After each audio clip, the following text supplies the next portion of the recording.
তান্ত্রিক জিনকে তাড়ানোর জন্য শক্তিশালী মন্ত্র পড়তে লাগলো। আর তখনই হঠাৎ করে চারপাশে তীব্র বাতাস বইতে শুরু করে। ইমরান তীব্র চিৎকার করে ওঠে, তার শরীর কাঁপতে শুরু করেছিল, তার মুখ দিয়ে বিকৃত সব আওয়াজ বের হচ্ছিল। ওই শয়তান জিন তখন তার চূড়ান্ত প্রতিশোধ নিতে শুরু করে দেয়। তান্ত্রিক তার সর্বশক্তি দিয়ে মন্ত্র পাঠ করতেছিল, কিন্তু শয়তান জিনটি এতটাই শক্তিশালী ছিল যে মন্ত্রগুলো ঠিকভাবে কাজ করছিল না।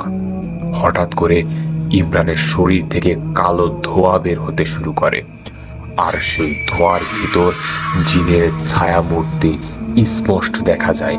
অবশ্য এই ছায়ামূর্তিটি শুধুমাত্র ওই তান্ত্রিকই নয়, বরং ওই স্থানে যারা উপস্থিত ছিল তারা সবাই দেখতে পেরেছিল।